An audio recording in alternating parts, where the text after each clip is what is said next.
Hello students, let's continue with our chapter number 10 Coromandel Fisher। इस chapter में हम पढ़ेंगे फिशरमैन के बारे में, मतलब मछुआरे के बारे में कि उनकी लाइफ कैसी है, कैसे उनका दिन शुरू होता है, कैसे वो एक दूसरे को बुलाते हैं काम पर जाने के लिए। So let's start the chapter. Let's warm up. Which of these is the poetess of this poem? ये पोयम है एक, और इसकी पोएटेस मतलब इसकी कवियत्री कौन है? यहाँ पर इस पोयम की कवित्री है सरोजिनी नायडू। तो आपको इन चारों इमेजेस में से बताना है कि सरोजिनी नायडू की इमेज कौन सी है। ये जो थर्ड इमेज है ये सरोजिनी नायडू की है, तो हम इसको मार्क कर देते हैं। Now read the poem. Rise, brothers, rise, the awakening skies pray to the morning light. The wind lies asleep in the arms of the dawn, like a child that has cried all the night. यहाँ पर जो poetess है, मतलब जो कवियत्री हैं, वो fisherman को क्या बोल रही हैं कि उठो, जल्दी से उठो, सुबह होने वाली है। मतलब वो यहाँ पे उन्होंने इस चीज को कहने के लिए कुछ और भी लाइंस बोली हैं। जैसे उन्होंने बोला है कि जैसे जो रात को आसमान जो आराम कर रहा था वो भी अब जाग गया है और वो भी लाइट के आने का वेट कर रहा है। तो मतलब तुम भी उठ जाओ, सुबह हो गई है और अपने काम पर जाने की तैयारी करो। यहाँ पर उन्होंने एक और चीज से इसको एक्सप्लेन किया है। उन्होंने बोला है कि जैसे जो लहरें होती हैं, जो टाइड्स होती हैं, वो रात के टाइम बहुत ज्यादा तेजी से चलती हैं। तो वो यही बोल रहे हैं कि वो जो टाइड्स हैं वो भी अब स्लो डाउन हो गई हैं, मतलब हल्की हो गई हैं। क्यों? क्योंकि सुबह होने वाली है, दिन निकलने वाला है। Come, let us gather our nets from the shore and set out catamarans free to capture the leaping wealth of the tide, for we are the kings of the sea. अब वो यहाँ पे क्या बोल रहे हैं कि फिशरमैन को जो पोएटेस है वो क्या बोल रही है कि चलो उठो और अपने नेट्स को इकट्ठा करो। मतलब जो नेट तुम्हारे किनारों पे रखे हैं समुद्र के, उनको उठाओ और उनको लेकर चलो कहाँ पर? मछलियां पकड़ने के लिए। ताकि मतलब अभी जो वेव्स हैं वो चल रही हैं, तो वेव्स के चलने से क्या हो रहा है कि जो फिश हैं या जो भी और सी एनिमल्स हैं वो सब कहाँ आ रहे हैं? ऊपर आ रहे हैं, मतलब उन्हें पकड़ना आसान हो रहा है। तो जो पोएटेस है वो ये बोल रही है कि जल्दी से अपने नेट लो और ये जो हमारी सारी वेल्थ है, मतलब जो ये सारा हमारा खजाना है, जल्दी से इसको कैप्चर कर लो, क्योंकि इस समय तो हम ही समुद्र के राजा हैं। No longer delay, let us hasten away in the track of that seagull's call. The sea is our mother, the cloud is our brother, the waves are our comrades all. अब यहाँ पर जो पोएटेस है वो ये बोल रही है कि जल्दी से करो, कोई देर मत करो, इससे पहले कि वो वेव्स हल्की हो जाएं और सारे सी एनिमल्स नीचे चले जाएं। जल्दी से आओ और इनको ग्रैब कर लो।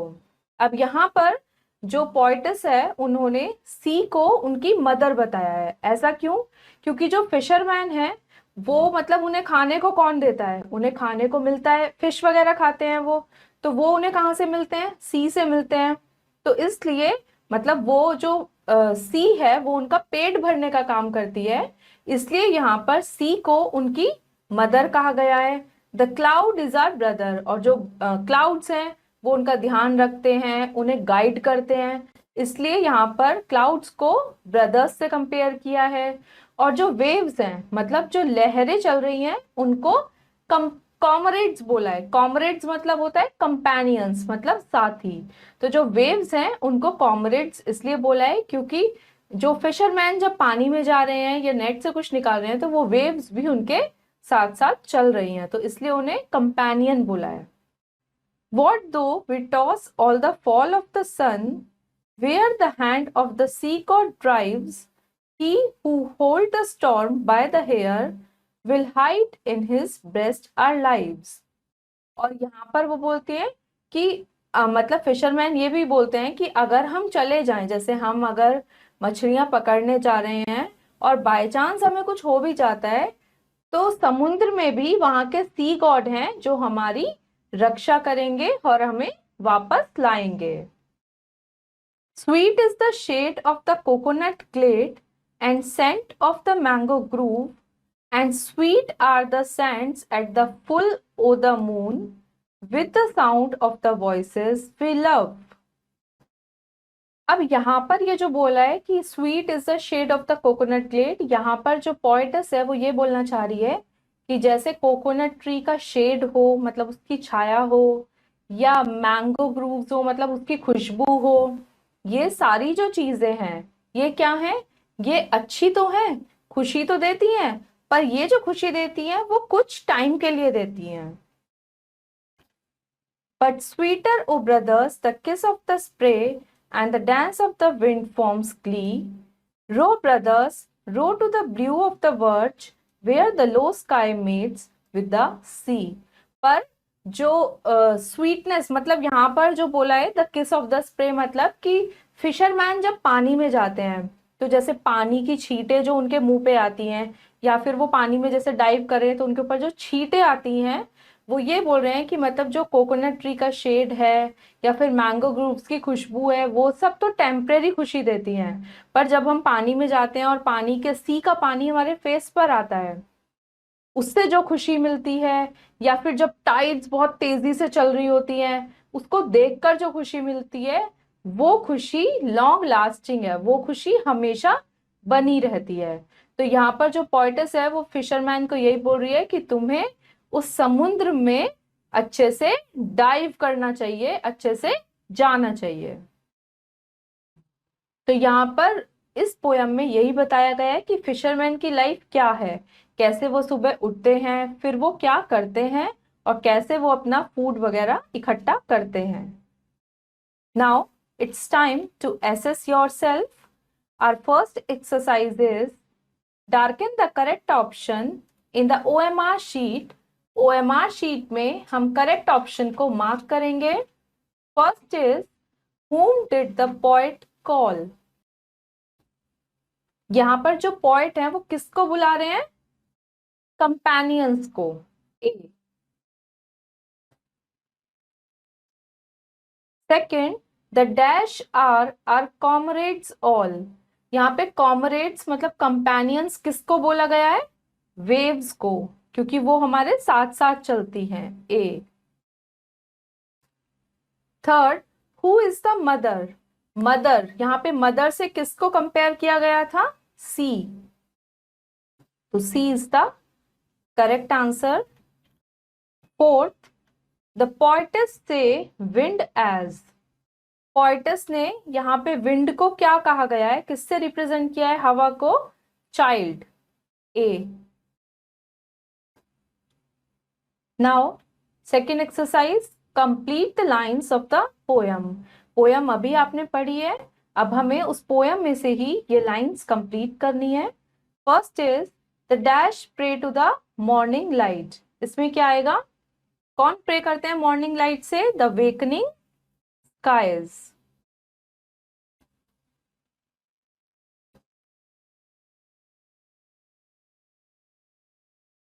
The wakening skies pray to the morning light, the wind lies asleep in the arms of the dawn. Second, to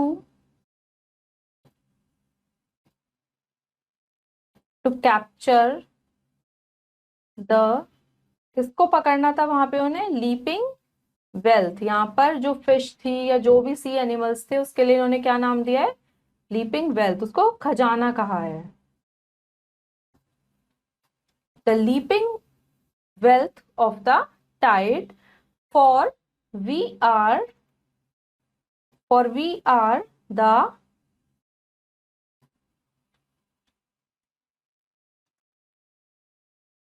kings of the sea. और उन्होंने खुद को क्या कहा था कि वो तो हमारी वेल्थ है और हम उसके क्या हैं, समुद्र के राजा हैं. What though we toss at the fall of the sun.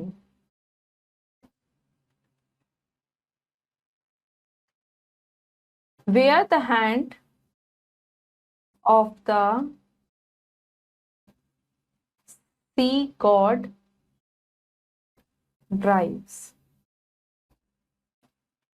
इसका मतलब क्या हुआ कि यहाँ पे जो फिशरमैन है वो क्या बोल रहे हैं कि अगर हम सनसेट तक मतलब सन के छिपने तक वापस नहीं आ पाए तब भी परेशान मत होना, जो सी गॉड है वो हमें बचा ही लेंगे, मतलब हमें वापस जरूर भेजेंगे. And sweet are the scents at the full o the moon with the sound of the voices we love. तो ये पोएम कंप्लीट हो गई. Now third exercise, match the phrases with their expressions. First is leaping wealth of tide. यहाँ पे leaping wealth of Tide किसको कहा गया है? Waves bring the fish above. जो लहरें थी वो क्या कर रही थी? फिश को ऊपर ला रही थी, तो उसी को उन्होंने लीपिंग वेल्थ बोला था. तो फर्स्ट होगा डी से match. Second, rise brothers rise. यहाँ पर क्या, इसका मतलब क्या है कि वो यहाँ पर फिशरमैन को उठा रहे हैं कि उठ जाओ, सुबह हो गई है, सन निकलने वाला है. Rise brother rise. Second is C. Third, in the arms of dawn, मतलब in the time of morning. Dawn मतलब होता है अर्ली मॉर्निंग का टाइम, तो in the time of morning. Third is A. Fourth, the wind lies asleep, मतलब जो हवा है वो सो रही है, मतलब हवा बिल्कुल शांत है और अब हम इजीली बोट पर जाकर मछलियां पकड़ना ट्राई कर सकते हैं. तो फोर्थ इज बी.